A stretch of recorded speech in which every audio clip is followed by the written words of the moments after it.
Welcome, everyone. My name is Valerie Habeff. I'm with Jewish Democratic Women's Salon.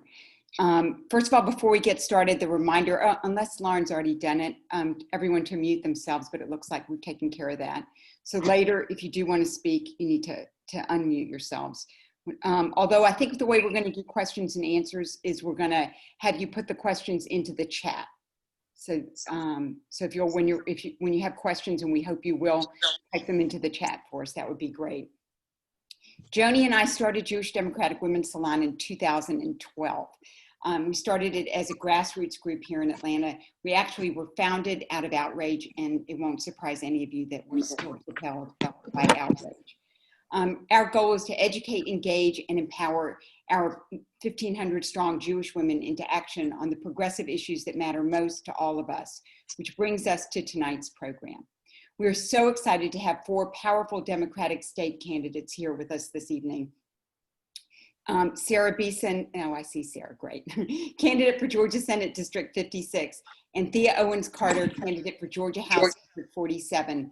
Dr. Jason Hayes, candidate for Georgia House District 49. And I think we're still waiting for is Dr. Hayes on? Not yet. And Shea Roberts, candidate for Georgia House District 52, my very own. These candidates are committed to working on the local issues that matter most to all of us, expanding healthcare in Georgia and protecting women's reproductive rights, protecting us from gun violence, preserving and assuring educational opportunities for all of Georgia's citizens, and standing up in defense of our climate against the human forces that continue to pose threats to Georgia's land, air, and water. When we started JDWS, we knew that we wanted our focus to be local because local is where we knew we could have the biggest impact. These candidates get that. They have put their own lives aside in order to stand up and defend the citizens of Georgia from the destructive legislation that keeps coming out of our Republican state legislature. Think abortion ban, think guns everywhere, and so much more. In order to empower them to make the kind of laws we all want to see, we need to get them into office. And that's precisely why we have come together tonight. We want to know how we can help them make that happen. They put themselves in the ring. Now we want to make sure that they win the victories they deserve. With our combined efforts, we hope to be visiting them in January in their offices at the state capitol. I want to thank Mary Barron, yes. I want to thank Mary Barron and Alice Wertheim, our JDWS election outreach coordinators, for their efforts in putting tonight's program together, and North Fulton Dems for co-sponsoring tonight's program. COVID requires that we think outside the box. And although I know we are all tired of Zooming, it's our next best option to the face-to-face meet and greets that we all wish we could have. With that said, I'm going to turn tonight's program over to our star moderator, Mary Barron. Mary. Oh, you're so sweet, Valerie. My name is Mary Barron, and I'm a member of JDWS and also a member of the Fulton Democrats. So I want to welcome you on behalf of both of those organizations. I'd like to make a pitch to everyone to please get involved with your local county Democratic Party. That's where all the grassroots efforts are happening to help candidates get elected from the top all the way down to the bottom of the ballot. And we're working really hard to make that happen. So in Fulton County, we've got a website that I hope that you'll check out. It's fultondems.org. It's a great site. We have a wonderful communications chair who's created a voter guide, and you can find all the candidates in Fulton County on that guide. She's got their photographs and all their websites organized by region, so please check that out. And we also have Facebook pages for our South Fulton region and for the North Fulton region.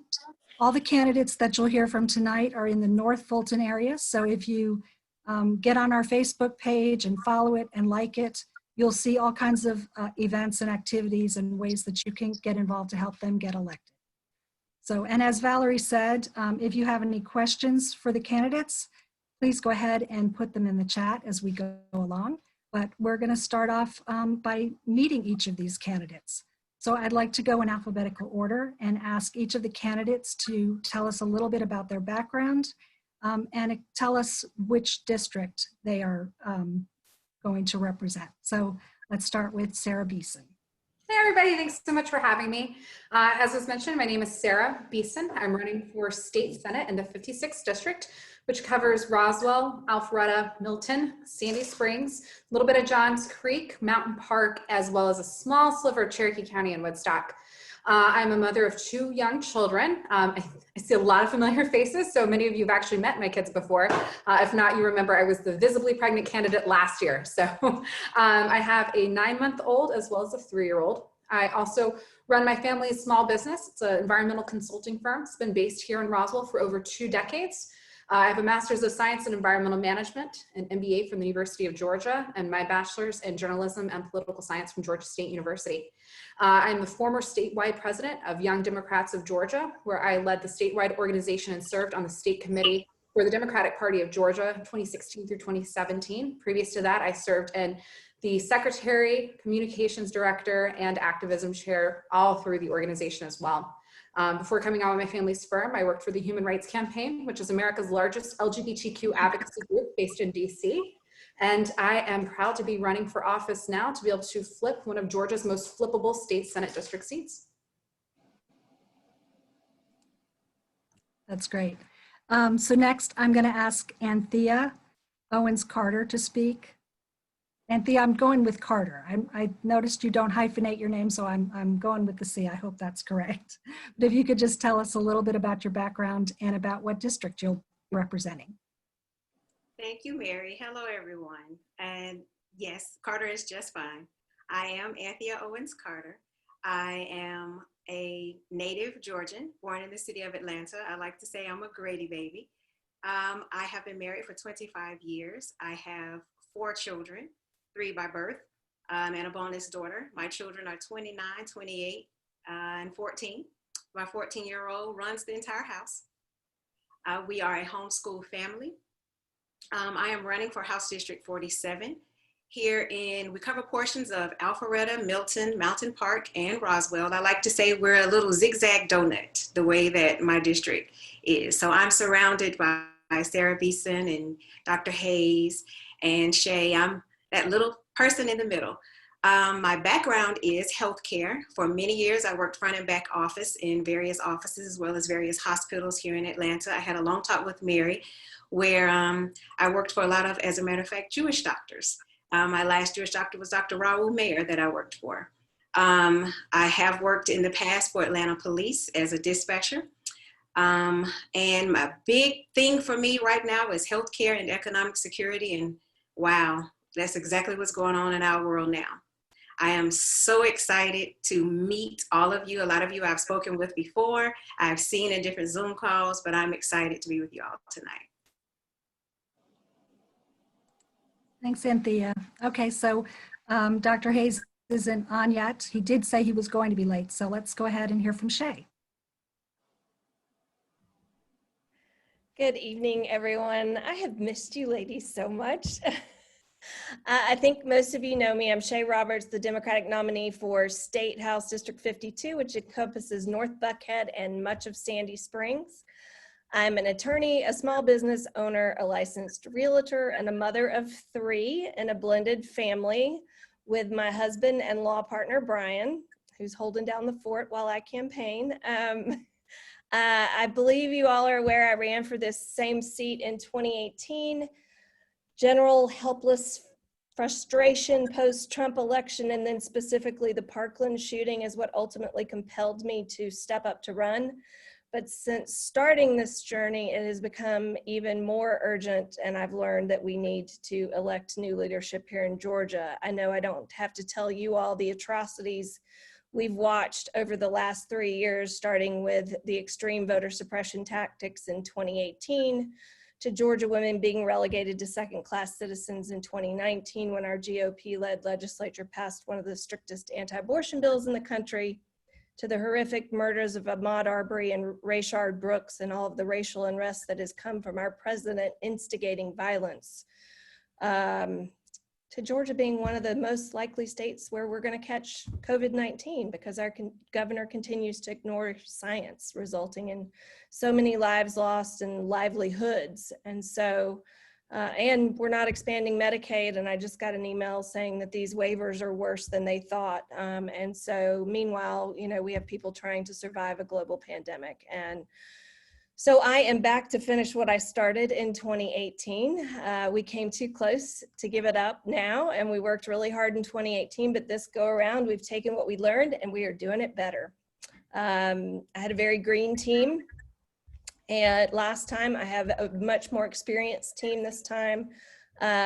We built a fellows program where we've been training 15 high school and college age fellows on every aspect of a campaign, because we want to build the staff here in Georgia, which we do not have. And 2 of them have been promoted to paid organizing positions. Before COVID, we had already knocked 1,200 doors. We've made over 27,000 phone calls. We will have sent by next week 11,000 postcards and texted over 16,000 voters. We've raised significantly more money this time, and we begin our digital ad and aggressive mail program in the next 2 weeks. So I only lost by 1,200 votes, and the June primary, I got 3,300 more votes than her. So the numbers are very promising, but we are not taking anything for granted, because we all know she's a little squirrely. And so I definitely would love to have any of your help. We are now doing lit drops on doorsteps, no knocking, no contact. And if you want to do your own neighborhood, let me know by September 15th, and we can get you a turf and you can get your steps in and drop lit at the same time. And so thank you all for having me tonight. We're going to get this seat flipped this time and flip the state house. We're going to do it this time. Okay, so Jason still isn't on. I did text him, so we'll see, but we're going to go ahead and start with some questions. So I'm going to do it in reverse alphabetical order this time, since I did it the other way before. So we'll start with Shea. Okay. So Shea, I've seen you the last couple of years attending every single meeting about HB 316 and the Georgia voter machines down at the Capitol. And I know you're a regular at those Fulton County Board of Elections meetings.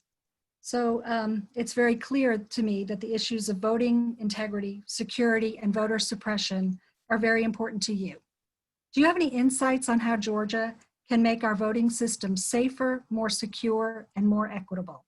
And with redistricting on the agenda after the census is complete, what procedures do you think the legislature can put into place to end the practice of gerrymandering in Georgia? That was a mouthful. Okay, let's see where I can start. Well, you know, just what? Yeah, no, I know. It's great. I don't know about you all, but I don't believe it should be this dang hard to vote in 2020. And they are making it harder and harder every day. I mean, from the long lines, the purged voter rolls, the precincts opening late, too few machines. And yes, the machines scare me. Poorly trained poll workers, machines that read a QR code, not the human readable portion, and not being able to get an absentee ballot in the middle of a pandemic. I've just had it. And so you're right. I did become very passionate about voting rights after living up close and personal the 2018 voter suppression tactics that frankly deprived us of our rightful governor. And so I spent a lot of time down at the 2019 session watching all of the hearings on the new voting machines. And I watched them once again ignore science, and every cybersecurity expert in the country said that they were equally hackable and no more verifiable than the ones that we had before, and we spent $150 million on them. And not only that, but they've programmed them. There are features that they could put on the machines we bought that would make it a little bit better. They could actually bring up ballots that in foreign languages, but they don't pay for that extra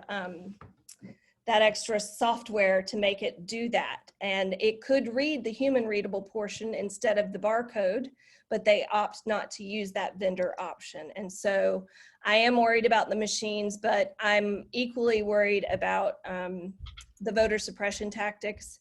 First and foremost, we've got to reinstate all the protections of John Lewis's Voting Rights Act. That is really what made it so easy for them to start purging rolls and closing precincts and gerrymandering based on racial issues. And so that's a huge one. Some simple things that I think we could do to make voting a little easier. I'd love to see us make Election Day a federal holiday. And I'd love at least Georgia to expand the number of early voting days. We should be able to drop off our absentee ballots at our early voting locations.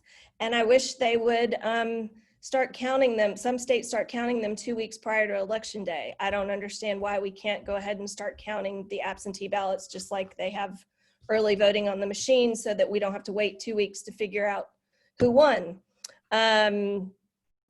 One of the other things, let's see.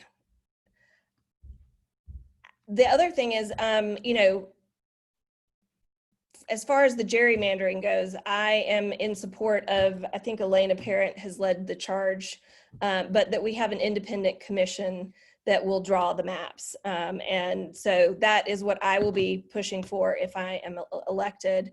But again, this is why this last push here in these last 54 days is so important, because if we don't take control of one of the chambers of this legislature, all this progress we've been making for the last 3 years, pretty much since John Ossoff ran, it's going to make it really hard for us to win elections going forward for the next decade. So that's why I'm digging in, and there's probably lots of other things that we could do to make it easier. Obviously not purging the rolls without affirmative confirmation that the person has moved. And I would love to see same day registration. I don't understand, if I can prove that I live in the state, why I can't register on the same day as election day. But those are some things I came up with, and we'll just be working hard to do it better. It's not going to be hard to improve it based on what we've seen here. I'm really tired of being in the national news for these embarrassing things. I have friends from high school in California that say, oh my God, I feel so bad he's your governor. And that's embarrassing. So thank you. Okay, thanks, Shea. That's great. So I noticed that Dr. Hayes has joined us. So I'm glad that you were able to make it. I told everyone that you were going to be a few minutes late. So we started off asking each of our candidates to introduce themselves, tell us just a brief bit about their background and about which district you're going to be representing. So if you could go ahead and do that, we'd appreciate it. Absolutely. Thank you for inviting me to this panel with JDWS and also North Fulton Democrats as well. Again, my name is Jason Hayes. I'm a physician. Again, I apologize for being a little behind. I had a patient in the office I had to see. I represent, or will be representing, Georgia House District 49 in Alpharetta, also parts of Johns Creek, and also a street in Roswell. I am running, actually I'm originally from Louisiana, I just want to let everyone know. So even though I haven't been in the district long, I'm very much a Southern person. So I've been in Alpharetta for the past 5 years and noticed that our district needs better leadership. My incumbent, or the incumbent, Chuck Martin, has been there for the past 15 to 18 years. So feel as if that the leadership in this district has become very stale, and we need to have a new voice in the district. For a particular campaign that we're running, we're focused on healthcare, in particular Georgia Medicaid expansion, which is tremendous need that we have given COVID-19 and many of people who's losing their job. Second concern we have is small business ownership. We need advocacy for our small businesses in the district and also in the state of Georgia. And I can relate. I'm also a small business owner too, so COVID-19 has been very difficult for all of us. So many small business owners are looking for answers and support. Next is education. Come from a family of educators, and education is huge. So I was really disappointed when the Hope Scholarship lost funding. I think that's something that we need to bring back. And then also we need to make sure we support our school teachers, make sure that they have a lot of decision-making in what is occurring right now, especially given COVID-19. So better pay, better benefits, better support in the classroom, also better support outside of the classroom administratively. And then fourth, infrastructure-wise, transportation has been huge. That's been the the discussion or the chatter that I've noticed even before I decided to run. So one of the things I talk about is that when COVID-19 hit, we noticed many of businesses allowed that for their employees to work from home. So that is something I would like for businesses to continue to do.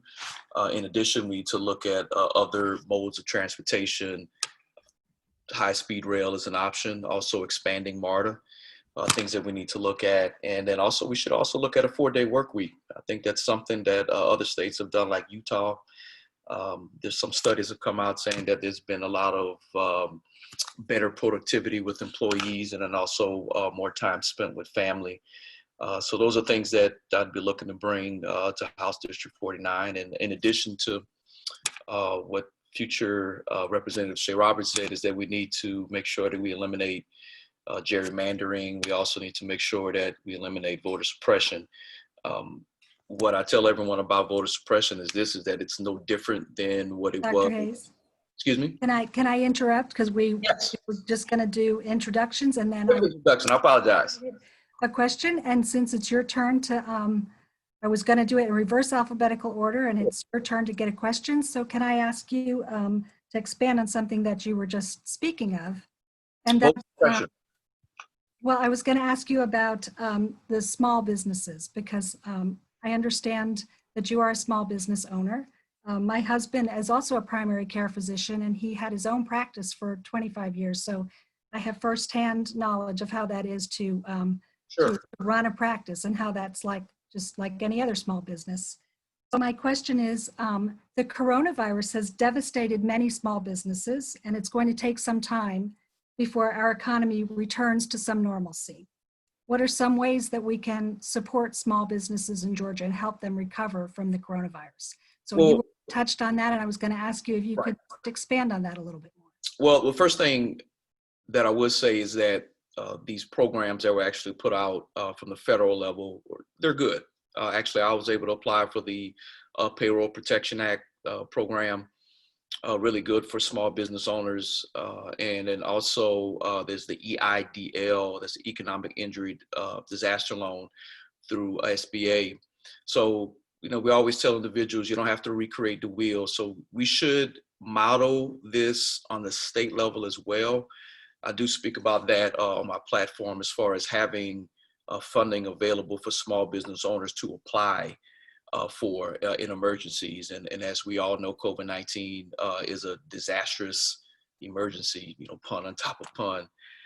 So other things that we need to look at are tax incentives, tax breaks for small business owners on the state level, even payroll type tax breaks as well. You know, running a business, there's a lot of layers on top of that. And the grab bag word we like to use is overhead. But then when you look a little deeper, you have things that fixed costs when you're dealing with your rent and your lease.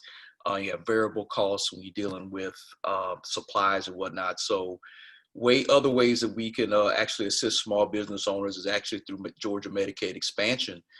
When you're dealing with a small business owner, you want to offer your employees health insurance or some type of benefit to stay competitive. So when you're expanding Georgia Medicaid, we can make this available to not only the employees, but also the small business owners themselves. You know, as you're aware, when you and your husband were running his practice, you want to get your own health insurance, and it's difficult if you're a small business owner. Same thing with your employees as well. So we can help a lot of small businesses if we have Georgia Medicaid expansion, in addition to the tax benefits as well that I mentioned before. Great, thank you so much. Now I'm going to ask Anthea a question. Anthea, you'll have to unmute yourself. Anthea? Okay. So just one medical crisis and the huge medical bills that accompany it can be disastrous for people's economic well-being, putting them in debt, damaging their retirement accounts, causing bankruptcy, and even homelessness. How can the people of Georgia have economic security if they don't have access to comprehensive health care? Okay. So first off, through no fault of our own, COVID-19 has become a major force in all of our lives. And I say the economy was booming. Now it's looming, and healthcare is too before all of us. Health and wealth go together. And so when you have both of your finances and your health under control, it creates the ideal environment for mutual growth. On the other hand, having problems in one of these areas often leads to problems in the other. Ill health can impact your wealth in a variety of ways. It keeps you home from work, which will restrict your earning power. And then it forces you to spend what you do make on medical care instead of living. It's alarming to me when our citizens, especially here in Georgia, have to take steps to ensure that our safety protocols, like wearing masks, are in place because our leadership is callous and careless about containing coronavirus. We cannot have any type of wealth without good health. And now, 6 months later, our eyes are open to the impact that this pandemic has had on Georgia's economy. I believe stores and restaurants, I'm seeing it every day, are closing, and some are closed. And even here in North Fulton County, there are many concerns regarding equity for the elderly and the disabled, those without access to health care, those without sufficient health insurance coverage, those that are low-wage workers, and even the communities of color and more. We must use this experience to positively change the way we think of access to health care, like expanding Medicaid and raising the minimum wage from what I keep saying, subpar wages to living wages.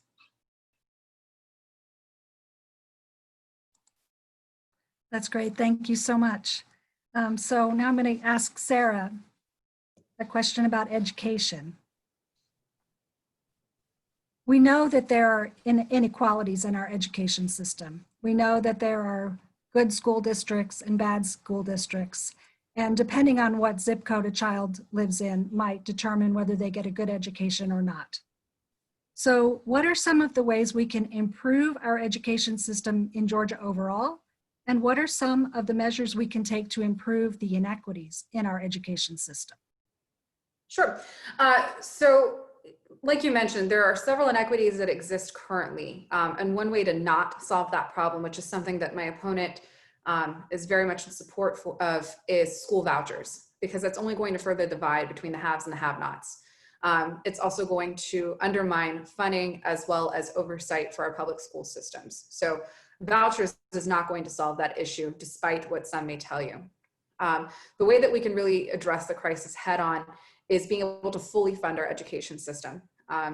Just the past legislative session that wrapped up this year in June, lawmakers, including my opponent, voted to slash $1 billion, that's billion with a B, from our education budget here in Georgia.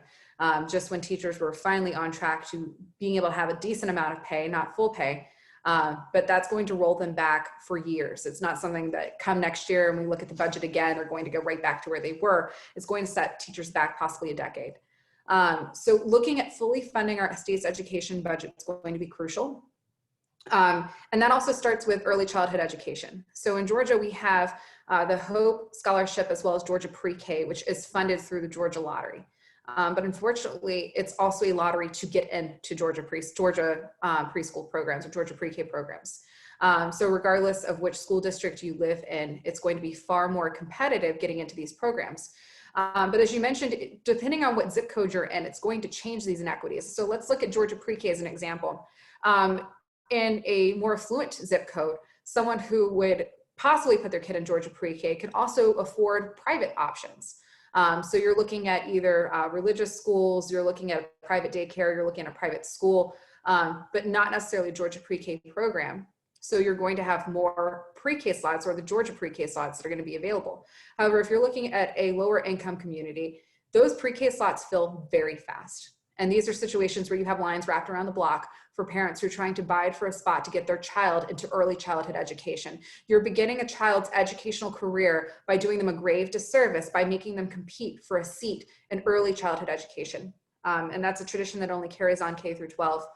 And well on through into college in many circumstances. So we're right from the start is not necessarily true in every situation here in Georgia because of the fact that we cannot fully fund those programs. And keep in mind too, Georgia Pre-K is in terms of their funding source is doing fine. Despite the pandemic, lottery is actually doing fairly well in terms of income. But the fact that we're not allocating further resources to those, and they looked at large spending cuts this session, is egregious. Other ways that we can look at further improving our schools beyond fully funding them, but also making sure that they're safe. In the wake of the Parkland shooting, my opponent, who's chair of the Public Safety Committee, was tasked with making sure our schools are safe by creating legislation that would address school shootings. Instead, he introduced a bill that never once mentioned the word gun in it, placed the onus for school safety on our already taxed teachers and administrators who are trying to teach our students, and it allowed for racial profiling of our children. Thankfully, because of pushback from education associations as well as teachers, Governor Kemp vetoed that bill. But that just gives you an idea of kind of the means and methods of the way we're addressing this at the state level, of trying to provide safe, equitable education. And the way that we're currently going about that is simply not working.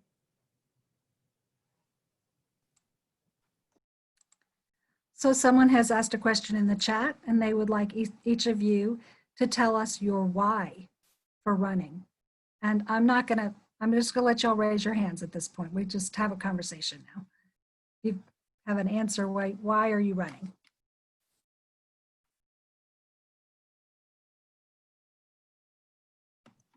I can go. Yeah, Sarah, go.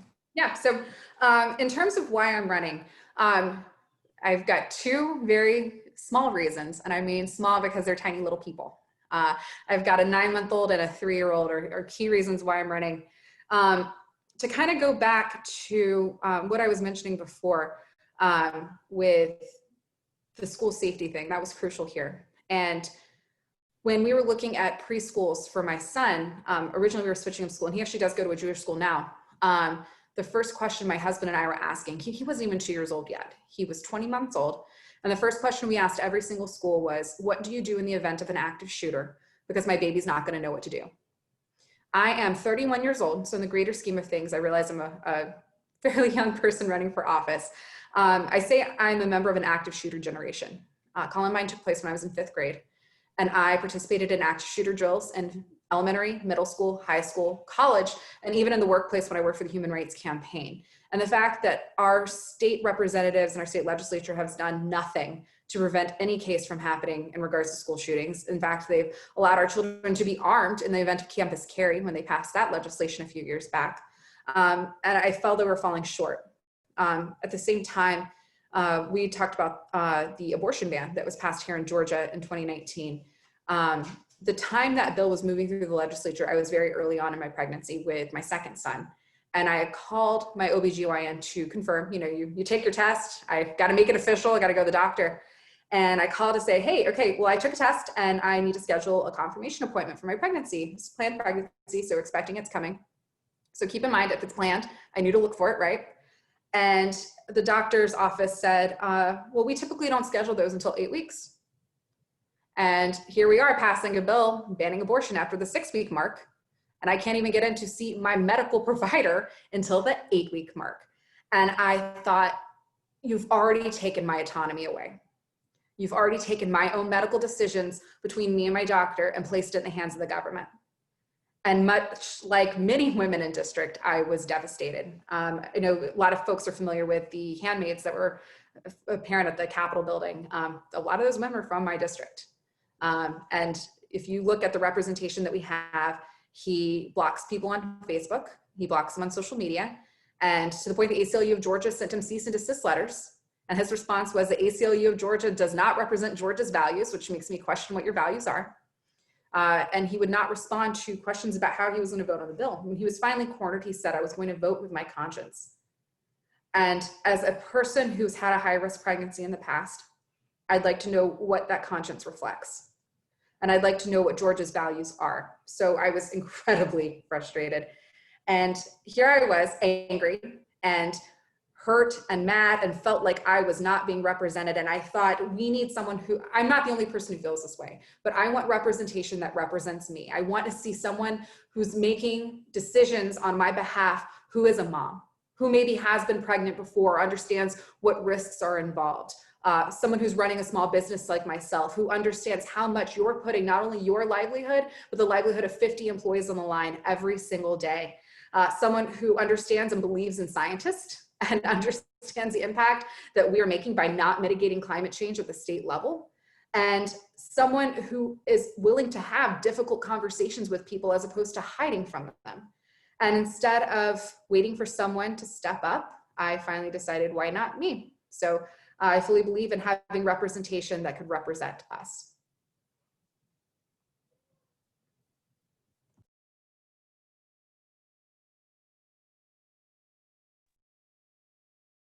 Thanks, Sarah. I saw that Dr. Hayes had his hand up, so I'm going to let him go next. Why are you running?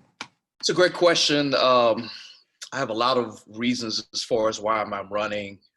I feel as if, for myself, I'm a physician, and when I decided to become a physician, young person, 13, said I want to help people.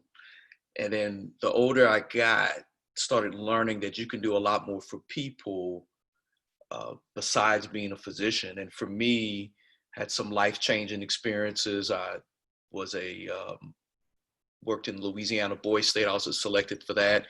Where I got experience with government from a level of a student. Actually won a representative position in that universe. And then also I was a congressional intern with Congressman Jim Cooper in Tennessee's 5th Congressional District. And I had an opportunity to see not only the congressperson, but also his office in terms of how they're able to help constituents. And for me, that signaled, hey, you can do more for people beyond an exam room, beyond the hospital wall. But even to take it a step further, in my own personal life, my mom and dad divorced when I was early. So, grew up in a single parent home. And between the times that when my mom worked as a nurse, we stayed with my grandmother, and she took a lot of, her and both of my grandmothers actually took a lot of child rearing responsibilities. But one of the things that stuck out to me at an early age, at 5, 6, or 7, was that I remember my brother, he actually has epilepsy. And I remember for some reason, he never had health insurance. And never could understand that as a child, but I started realizing the older I got, the reason why he didn't get health insurance is because he had a pre-existing condition from his epilepsy.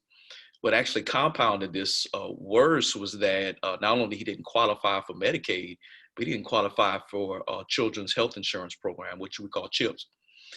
And the reason was because my mother, she's a nurse, but from the way how Louisiana is, the wages aren't that high. So she was considered part of the working class. She actually made $4 more than the cutoff to qualify for my brother to get Medicaid and CHIP. So for me, as as a young person growing up, I realized and was taught early on that life isn't fair, but we shouldn't penalize individuals because of a health problem or health concern that they have. And it further cements why I want to run for office, further cements why I became a physician, further cements why we need to have Georgia Medicaid expansion. And I tell people this all the time: when we expand Georgia Medicaid, we can help up to 400 to 500,000 Georgians have access to health insurance.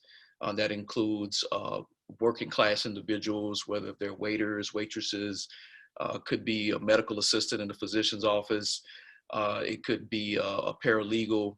And these are individuals that we don't think about. A lot of times when we think about Medicaid, and for those of us who aren't aware how that operates, you have to qualify at a certain level, and 200% below FPL, federal poverty line, a level is typically what we look at.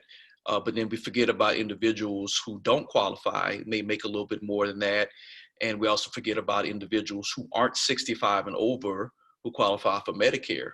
So what we call that group is called a Medigap. So unfortunately, my brother actually fell into that Medigap. He didn't get Medicaid until my mother's boss, who's a surgeon physician, he actually provided pro bono care for my brother, but it wasn't until he actually wrote a letter to the state of Louisiana that my brother got health care. Now, if he hadn't done that, my brother would have continued to be uninsured, and we would have done whatever we needed to do to help him. So a lot of people aren't or do not have access to that type of stewardship or that type of assistance from a physician to do that. And that actually was, he went above and beyond to help him. So individuals shouldn't have to go through that. I think we have to apply common sense when we're dealing with healthcare and also dealing with lawmaking as a whole. So in terms of a why, that's my big why. And for me, I could sit back easily and continue seeing patients or continue doing whatever venture I want to do as a physician. But, at the end of the day, it's not good enough just for me to do well. I have to make sure that everybody else around me is taken care of and they're doing well. And that includes not only House District 49, but it also includes the state of Georgia. That's great. Having your perspective as a physician is going to be very valuable. I really appreciate you running. Thank you. Appreciate it. Anthea, why are you running? Okay. Like our other candidates, I have a ton of reasons that I'm running. It's no secret that the first thing that really lit a fire under me was dealing with the heartbeat bill. It really, for lack of a nice word, pissed me off. And I said, this can't be. I'm running because in my district, since 1983, there have only been 2 people to hold the seat. My incumbent has been in office for 17 years, and I believe old ways won't open new doors, and it's time for a change in Georgia and in House District 47. I'm running because there's a lot of snubbing that is occurring today in our nation and in our state, and it's an abuse of the people, and it's nefarious. I believe truly, it gets me going. We're being arrogantly ignored. And instead of behind the scenes complaining, I said, then I've got to run and do something about it. I truly believe that there has been a destruction of the middle class and that we need policies to support working class families. I am running because Georgia needs to better enforce our existing laws that are protecting against gender pay disparities, gender pay discrimination, and I am speaking about women. We have the laws in place, but it's not being forced. I myself, as I shared with you earlier, I worked in healthcare. I worked for doctors. And again, it goes into the economic security. You have a lot of single women who are running their households and are doing the exact same job as men, but the laws are not being enforced. I could go on. It's a lot. I'm going to remember that arrogantly ignored. I think Sarah Beeson mentioned that earlier about legislators who block people on Facebook and don't want to interact and were arrogantly ignored. That's beautiful, Anthea. Okay, Shea. Okay. So I guess mine is kind of a 2-part because why I ran in 2018 is one answer, and then why I decided to try and torture myself one more time with this campaign is another. But I think one of the things I like to say is I've been practicing law for 25 years, and that's kind of what taught me how to fight. But like Sarah, my kids are why I'm in this fight. I woke up in 2016 and had this sick feeling in my gut that we had just dropped the ball for our kids and their future. And I have always grown up believing that, each generation has a responsibility to leave the world a little bit better. And instead, I feel like we, all the women who fought for women's rights and Roe v. Wade, some of them are out fighting now with us at these rallies and things, saying I was there the first time, and I think I've got 2 teenage daughters, and I will take my last breath fighting to make sure that politicians never get into their doctor's appointments. But guns in school was kind of what prompted me in 2018, but I really believe it was just kind of sheer helplessness And like you, Anthea, as my kids have been growing up, I always believed if I was going to complain about how somebody else, especially did a volunteer job, which I feel like this is kind of a volunteer job, really, with the with the level of pay we get, that I wasn't going to complain if I wasn't willing to step up and try and do it better. And so I feel like our current rep and most of the Republicans in this state are not representing our community's shared values anymore. They're not what we stand for. They are discriminating against every minority group, religion, and it's ugly, and it's just not right. And I came from a strong line of strong women. My grandmother came over on the boat from Ireland back. She met my grandfather in World War II. She was not highly educated, but she instilled the love of reading and the importance of education. And my parents taught me how to work hard and the importance of education. And I'm watching our kids in this state be put as the last priority, not the first priority. And that has just got to stop. Out of all the cuts, they take $1 billion out, and we haven't even updated that formula since the 1980s. This is ridiculous. We're not keeping them safe. We're not educating them. We're not giving them an opportunity to provide for their families in the future and get ahead and have all the opportunities that we've had. And I just can't sit by and watch that happen. So here I am. And we're going to get it done this time, guys. We're going to take over and get us back on track. So we have a question in the chat, and I'm going to ask you all to just briefly answer it. And then afterward, if you could give us all our marching orders. We need an action item from each of you. Like, what can we do to help you get elected? And while you were speaking, I put all your email or your websites into the chat.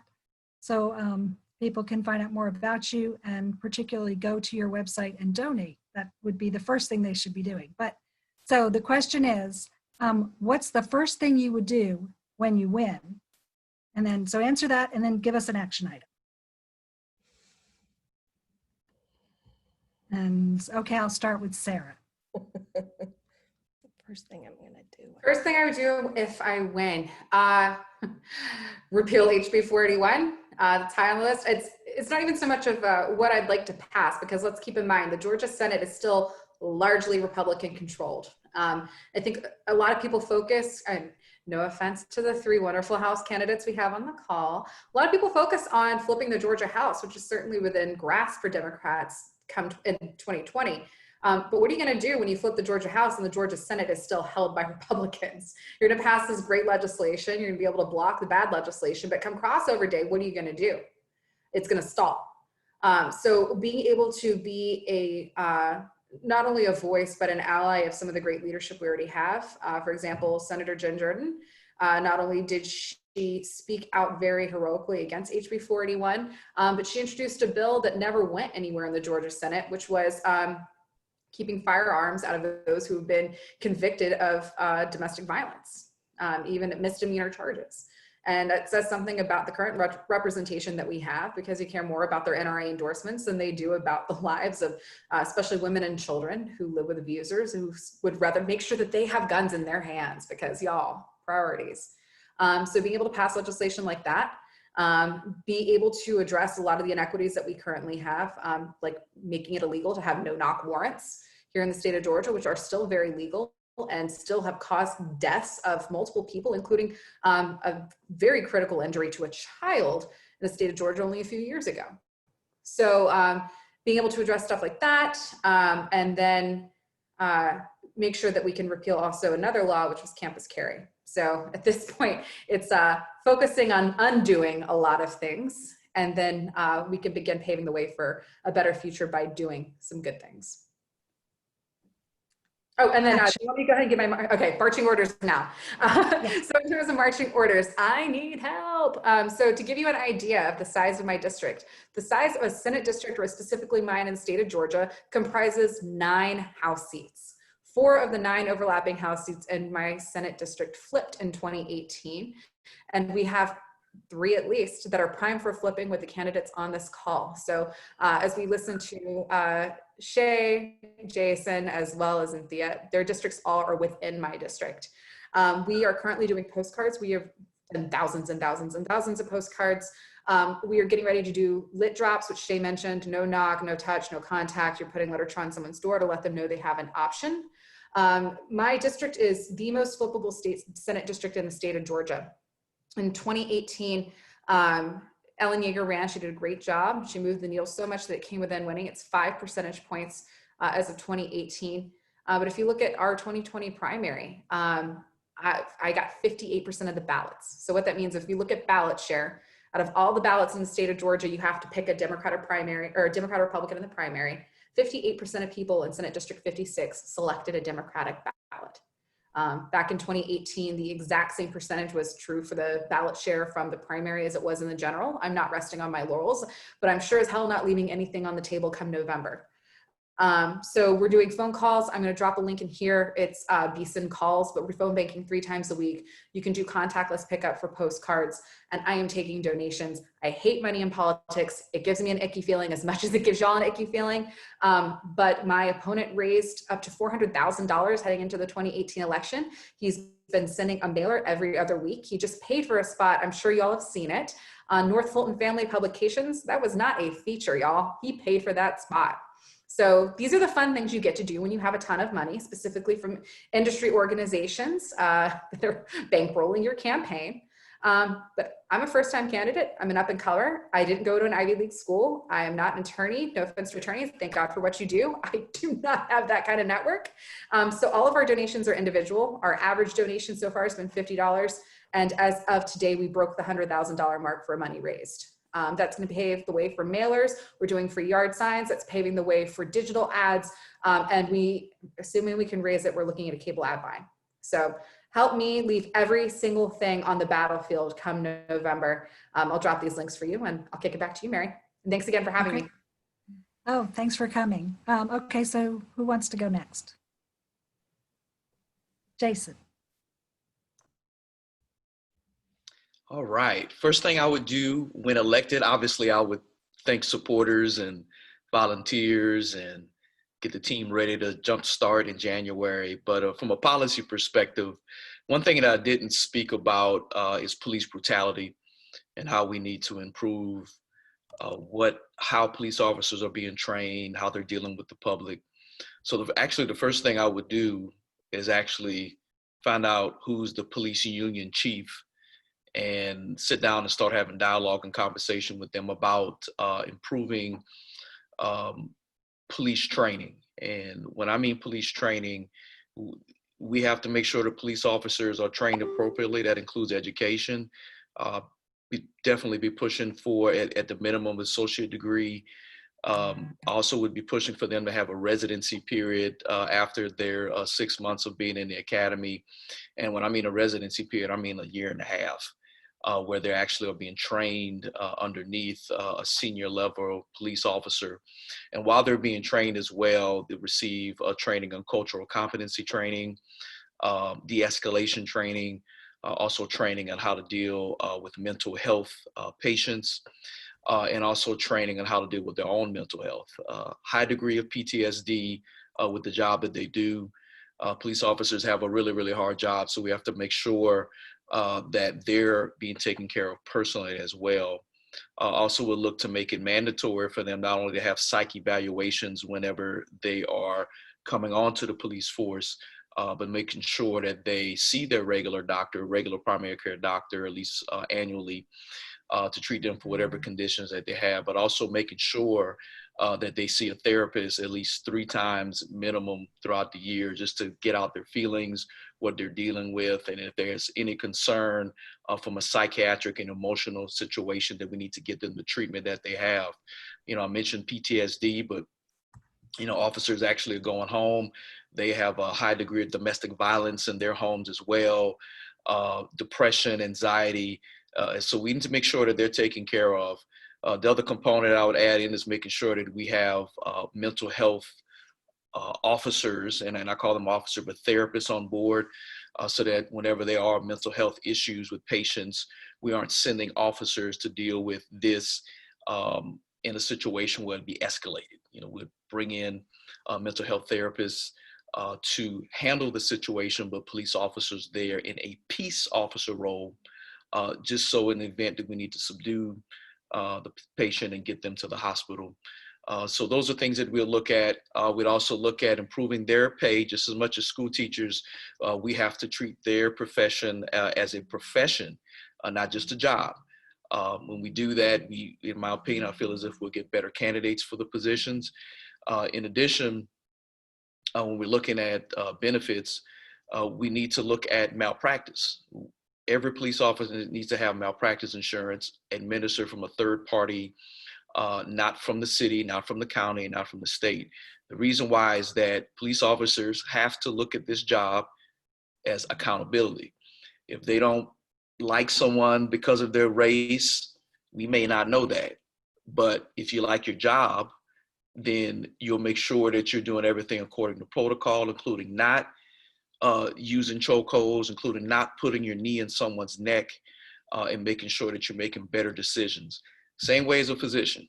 We're trained, we make decisions, but we know that if we make a mistake, whether it's intentional or not only we can go to court, but if it's found to be assault, we can be arrested as well. So we need police officers to understand that if you shoot somebody, especially if you shoot them in the back, you need to be arrested. But you need to also accept that responsibility when that happens. You'll get your due process, but you need to expect to be treated like anybody else. And the only way that these things can happen is that we have to sit down with the police unions, and we have to get them to understand that accountability is critical, it's important, and that's what it means to be a professional, is to accept whatever responsibility comes down, and that includes if you make a mistake as well.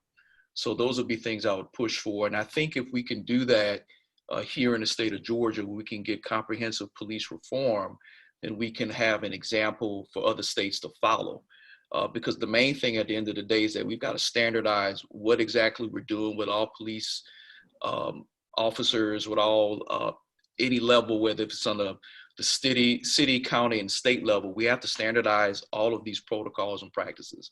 If we don't, we'll have different issues in every state. So we can do that here in the state of Georgia and then get other states to copy whatever we're doing, then we can, from the inside out, cause the standardization until U.S. Congress, U.S. Senate, and the president decides to make these moves. Because frankly, the truth of the matter is it has to be done on the federal level. But until then, we have to do what we can on the state level. Action item, go to www.jasonhayesforga.com. We love donations. You can click on the donation link. Also, you can click on the volunteer link. We're looking for volunteers to help with phone banking, texting. We're also looking at possibly getting volunteers out to be on the corners, shaking pom-poms, saying vote Jason for Georgia so we can get our incumbent out. So appreciate any support. Again, www.jasonhayesforga.com, and also follow us on social media as well. We're on Twitter, Instagram, Facebook as well, even on TikTok. So don't be surprised if y'all see me doing some TikTok. So We're looking forward to that. thank you. How about you, Anthea? What's the first thing you'll do when you're elected? And then give us an action item. Okay. First thing for my candidates, this is something I say all the time. Not when I win. I've already won. I just have to continue to do the work. I made history when we did the primary by beating the incumbent. That's never been done. So all of us, we've already won. We just got to continue to do the work. First thing that I plan to do is to fight for repealing what my incumbent happens to be on video saying the children won't even know that $1 billion was cut from education. And what runs right parallel to that for me is I'm on it is increasing minimum wage in Georgia. We still remain one of the, I think it's 3 or 4 states that has the lowest minimum wage in the nation. And it is unacceptable, unacceptable. My Take Action project is, I need your help with lit drops. We're starting to lit drop. We have the disclaimers that everybody was talking about. We're not talking, we're not trying to touch anyone. We're gonna leave them at the door. But what we're doing is we have thousands of little bitty disclaimers that we're stapling to the door hangers. So we need help with that. You can go to my website, click volunteer, and it'll lead you right to the Sign Up Genius page. We need help with getting out to the district as far as putting the literature on the doors.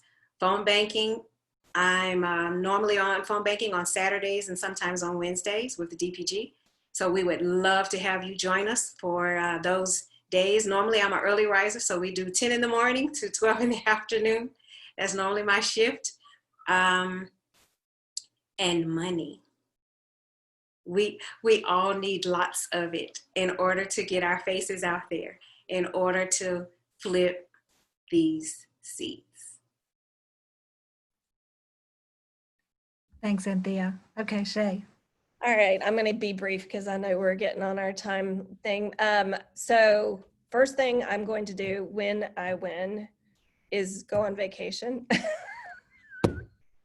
I'm sorry, I've been campaigning for 3 years. I'm going on vacation.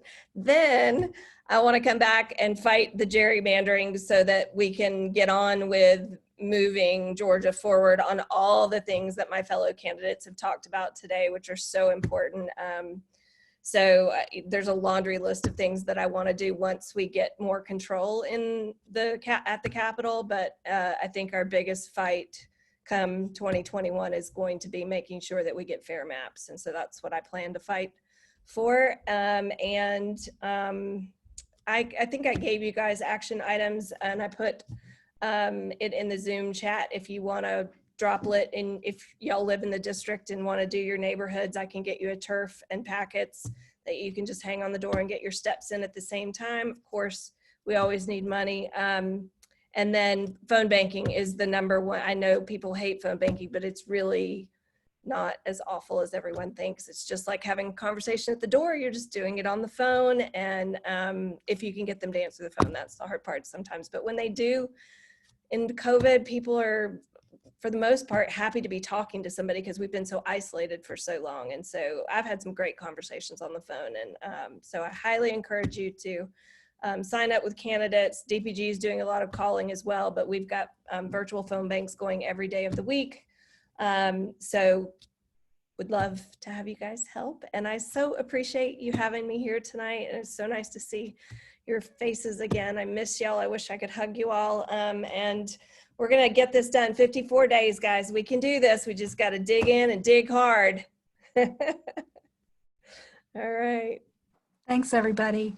I just want to mention that we're doing this weekly. So we have 3 more of these events coming up. Next Thursday at 7 is going to be co-hosted by the Cobb County Democrats, and we will have 5 Cobb County candidates appearing with us. So we really appreciate all of you joining us tonight, and it's been a pleasure getting to know you better.